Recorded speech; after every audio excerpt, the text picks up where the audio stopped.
The growing and insatiable demand of the Western industrial nations for oil, coming on top of a tightening world oil market, meant that the oil exporters were acquiring a new form of power, of political power, and a political power that could be transformed into something called the oil weapon. Egypt's President Anwar Sadat planned to use the oil weapon against Israel. King Faisal of Saudi Arabia promised his support, and on U.S. television warned of what might happen. We do not wish to place any restrictions on our oil exports to the United States, but as I mentioned, America's complete support of Zionism against the Arabs makes it extremely difficult for us to continue to supply the United States petroleum needs, or even to maintain our friendship with the United States. Washington ignored the omens. Saudi Arabia had tried to warn the United States throughout the spring and summer of 1973 that if war came, and if the United States helped Israel to a great extent, there would be a violent reaction in the Arab world, and that oil would be used as a weapon in this war. The American government chose not to believe those warnings. In October 1973, on the Jewish holiday of Yom Kippur, Egyptian forces stormed across the Suez Canal.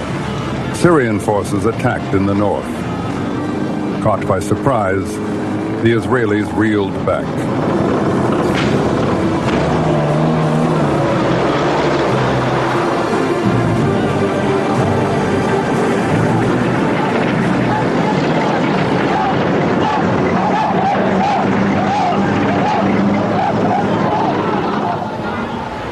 In Vienna, OPEC countries were preparing to meet the Western oil companies and force prices up again. Delegates were still arriving on the very day that the Arab-Israeli war broke out. Two wars were being waged, one on the battlefields in the Middle East and one in the corridors of the Intercontinental Hotel. Both were to shake the world. October 73 is the time when OPEC alone decided on the price of oil without the oil companies. 2s and 3s would get together in somebody's suite, like Yamani suite.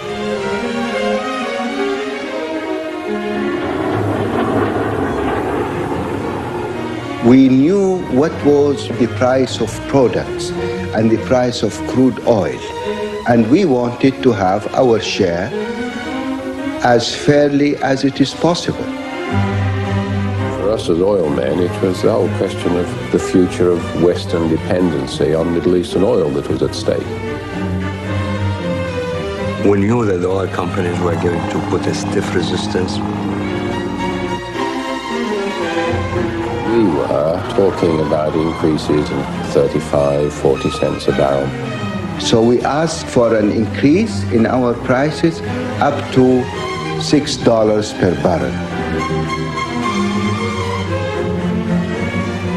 We felt that this is an opportunity to wrestle from the hand of the oil companies the ability to sit with us and discuss the prices.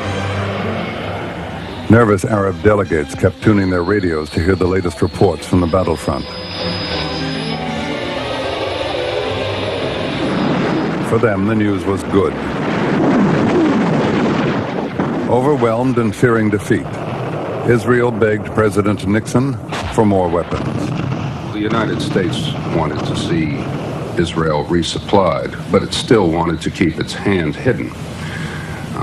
Henry Kissinger told me to persuade the Israelis to unload the planes at night, and we would only bring in American airlift under the cover of darkness. The airlift was launched somewhat later than we had hoped, and instead of coming down under the cover of darkness, the first U.S. planes began to drop down into Israel in bright daylight on Sunday morning under television cameras. It was a little hard under those circumstances to keep the American hand hidden. The tide of battle turned in Israel's favor.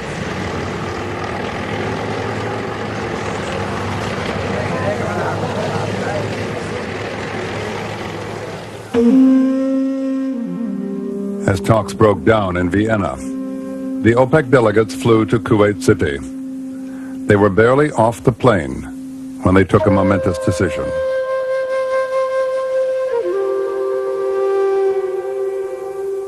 We came to Kuwait, the whole OPEC came to Kuwait to discuss what we can agree on in terms of OPEC.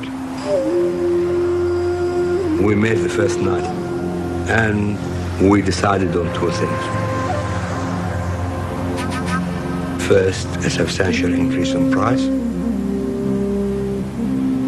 The next day we met as Arab oil producers to decide what we could do to support the Arab side in the conflict. In the Kuwait Sheraton, Arab exporters agreed to carry out King Faisal's threat and unsheath the oil weapon.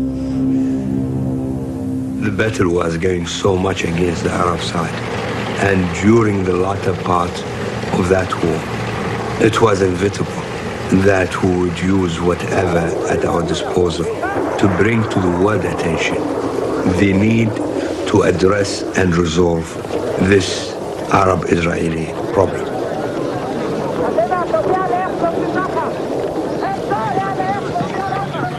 And that's when we decided to cut back on production. The Arab oil embargo caused panic and chaos throughout the West. Well, I live down below here. I went to 96th Street, and boy, there's a line about a mile long. So I says, I'll never get to Monroe. In America, gasoline prices leapt by 40%. I understand only giving $4 worth, and that's not going to give me much driving. Gas lines stretched for blocks.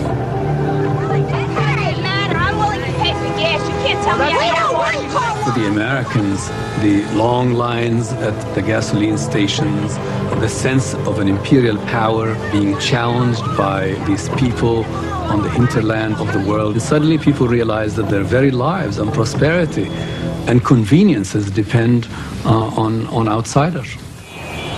The embargo produced a great shock in the industrial world. We'd had a period of sustained growth since World War II. This was the most serious blow to the world economy at one specific moment that we had seen. Though all but paralyzed by the Watergate scandal, the Nixon White House was suddenly forced to focus on the Middle East. Secretary of State Henry Kissinger embarked on a seemingly endless round of shuttle diplomacy.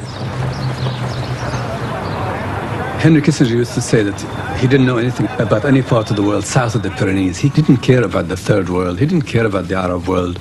And he even told the Egyptians, he said, folks, I only handle crises when they're hot. Oil was hot, and oil brought him to the region. That's why he went. That's what the entire shuttle diplomacy was about, a way of ending the oil embargo.